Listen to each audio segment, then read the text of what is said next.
திண்டுக்கல்லில் மக்களை காப்போம் தமிழகத்தை மீட்போம் பிரச்சார பயணத்தில் எதிர்க்கட்சித் தலைவர் எடப்பாடி பழனிசாமி பேசி வருகிறார். அதனை பார்க்கலாம். அனைத்து இந்திய அண்ணா திராவிட முன்னேற்ற கழக ஆட்சியில் தான் நிறைய திட்டங்களை கொண்டாந்து நிறைவேற்றுகிறோம். திராவிட முன்னேற்ற கழக ஆட்சி 4 ஆண்டு நிறைவு பெற்று விட்டது. கிட்டத்தட்ட 56 மாத காலம் இந்த ஆட்சி திமுக ஆட்சி நடந்திருக்குது. இந்த 56 மாத திராவிட முன்னேற்ற கழக ஆட்சியில் இந்த திண்டுக்கல் சட்டமன்ற தொகுதியில் ஏதாவது ஒரு பெரிய திட்டத்தை கொண்டாந்தாங்களா? இதே அனைத்து இந்திய அண்ணா திராவிட முன்னேற்ற கழக ஆட்சியில் நீண்ட நாள் கோரிக்கை அண்ணன் திண்டுக்கல் அண்ணன் அவர்கள் சீனிவாசன் அவர்களும் அண்ணன் அத்தன் அவர்களும் அவர் கோரிக்கை வச்சாங்க, எங்கள் பகுதிக்கு ஒரு அரசு மருத்துவக் கல்லூரி மருத்துவமனை வேண்டும் என்று. சுமார் 350 கோடி செலவுல பிரம்மாண்டமான அரசு மருத்துவக் கல்லூரி மருத்துவமனை கொண்டாந்து இந்த பகுதி மக்களுக்கு உயர்தர அறுவை சிகிச்சை செய்யக்கூடிய அற்புதமான மருத்துவமனையை கொடுத்த அரசு அதிமுக அரசாங்கம். அது மட்டுமல்ல, குடிநீர் திட்டம் இந்த பகுதி மக்களுக்கு தங்குதடையெல்லாம் குடிநீர் வேணும்னு கேட்டீங்க, அதையும் கொடுத்தோம். இன்றைய தினம் 4 நாளைக்கு ஒரு முறை தான் திண்டுக்கல் நகர மக்களுக்கு குடிநீர் வருகிறது. இப்படிப்பட்ட அவல ஆட்சி வேணுமா? அது மட்டுமல்ல, இன்றைக்கு திராவிட முன்னேற்ற கழக ஆட்சி வந்த பிறகு சட்ட ஒழுங்கு அடியோடு சீர்கெட்டு விட்டது. இன்றைக்கு தமிழகத்தில் சிறுமிக்கும் பாதுகாப்பு இல்ல, பாட்டியம்மாவுக்கும் பாதுகாப்பு இல்ல. அப்படிப்பட்ட ஒரு மோசமான ஆட்சி திமுக ஆட்சி. இன்றைய தினம் நீங்க வலைதளத்தில் பார்த்திருப்பீங்க, தொலைக்காட்சியில் பார்த்திருப்பீங்க. இன்றைக்கு ஒரு சென்னை நெற்குன்றம் பகுதியில் 4 சவரன் தங்க நகை இன்றைக்கு திருட்டு போயிட்டுது. அந்த சிசிடிவி காட்சி, அந்த பஸ்ஸில் ஒரு சிசிடிவி காட்சி இருக்குது. அதை பார்த்து திமுக கட்சி சேர்ந்த பெண் ஊராட்சி மன்ற தலைவர் அந்த அம்மா திருடி இருக்குது, கண்டுபிடிச்சிருக்கிறாங்க. அந்த அம்மா மீது 10 திருட்டு வழக்கு இருக்குது. இந்த ஆட்சி உருப்படியாகுமா? ஏங்க நினைச்சு பாருங்க, திமுக கட்சி சேர்ந்த ஒரு ஊராட்சி மன்ற தலைவர் திருடி இருக்கிறானா? இந்த ஆட்சி எப்படிப்பட்ட ஆட்சி? திருட்டுக்கும் ஆட்சி இல்ல. ஒரு பானை சோற்றுக்கு ஒரு சோறு பதம். அது மாதிரி ஒரு ஆட்சியினுடைய நிலைப்பாட்டை ஒரு சான்று மூலம் நாம தெரிஞ்சுக்கலாம். ஒரு ஊராட்சி மன்ற தலைவர்னா அந்த பகுதி மக்களுக்கு நன்மை செய்யக்கூடியவர்கள் தேர்ந்தெடுக்க வேணும். ஆனா திமுகவில் ஒரு திருட்டு வழக்கில் ஈடுபட்டு இப்ப திருடி கையும் களவுமா பிடிச்சிருக்கிறாங்க. இப்படிப்பட்ட ஆட்சி தொடர வேண்டுமா? இதுதான். இப்படின்னா இந்த திண்டுக்கல் மாநகராட்சியில் 4,66,00,000 முறைகேடு நடந்திருக்குது. நீங்க இங்கதான் மாநகராட்சி இருக்குது, ஊழல் புரிஞ்ச இடம். பரவாயில்ல, அண்ணன் கரெக்டான இடத்துல தான் போட்டிருக்காரு. ஏன்னா மக்கள் மறந்துடக்கூடாது இல்ல. அற்புதமான இடத்தை தேர்ந்தெடுத்து இந்த எழுச்சி பயண நிகழ்ச்சியை ஏற்பாடு செஞ்சிருக்காரு.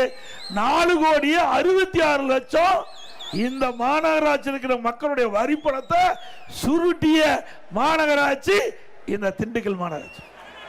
இன்னைக்கு மக்கள் எதுக்காக வரி கட்டுறாங்க? நல்லா குடிநீர் கொடுக்கணும், நல்லா சாவரிசி கொடுக்கணும், கழிவுநீர் வெளியேற்றணும், தெருவிலுக்கு நல்லா இருக்கணும், எங்கே சுகாதாரமா இருக்கணும், குப்பையெல்லாம் நல்லா அள்ளணும். இதுக்காக கஷ்டப்பட்டு வரி கட்டினா அந்த வரி பணத்தை கொள்ளையடிக்கின்ற கும்பல் திமுக கும்பல். உண்மைதானே?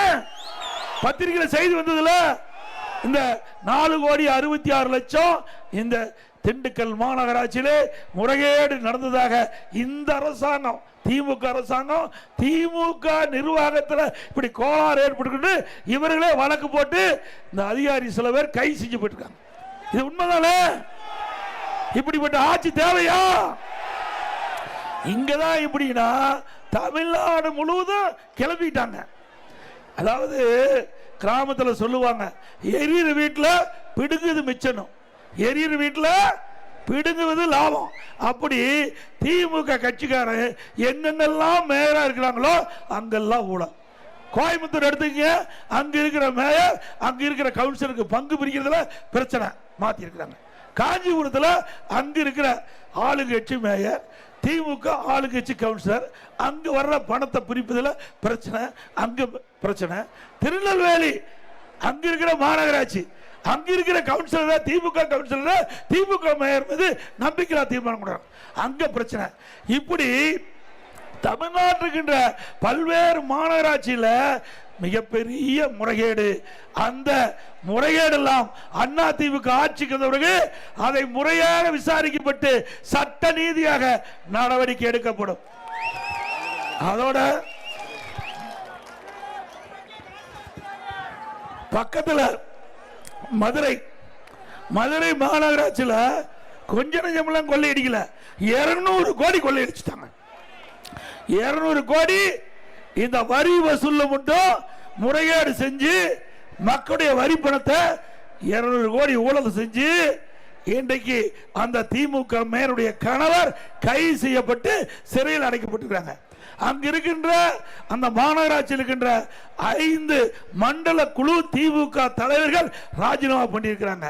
2 குழு தலைவர்கள் ராஜினாமா பண்ணியிருக்கிறாங்க. சில அதிகாரிகள் கைது செய்யப்பட்டு சிறையில் இருக்கிறாங்க. ஆளுங்கட்சி திமுக, ஆளுங்கட்சி மேயர், ஆளுங்கட்சி மேயருடைய கணவர் கைதி, ஆளுங்கட்சியில் இருக்கின்ற அந்த மண்டல குழு தலைவர்கள் ராஜினாமா. ஆளுங்கட்சியில முறைகேடு நடந்தது அவர்களே கண்டுபிடிச்சு அதிகாரிகளை கைது செய்யப்பட்டிருக்காங்க. இப்படிப்பட்ட ஆட்சி தேவையா? எதுக்கெல்லாம் வரி போட்டுக்கிறாங்க?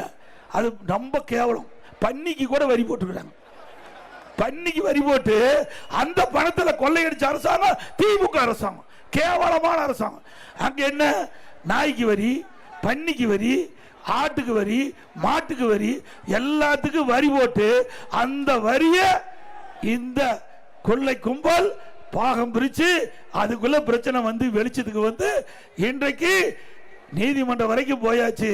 மீண்டும் அண்ணா திமுக ஆட்சிக்கு வந்த பிறகு இதையெல்லாம் முறையாக விசாரிக்கப்பட்டு யாரெல்லாம் இந்த மாநகராட்சியிலே, இந்த மதுரை மாநகராட்சியில், தமிழ்நாட்டுக்கு அனைத்து மாநகராட்சியிலும் நடைபெற்ற அந்த ஊழல்கள் முறைகேடுகள் கண்டுபிடிக்கப்பட்டு சம்பந்தப்பட்டவர்கள் தவறு செய்தால் சட்ட நீதியாக அண்ணா திமுக அரசு அமைந்த பிறகு நடவடிக்கை எடுக்கப்படும்.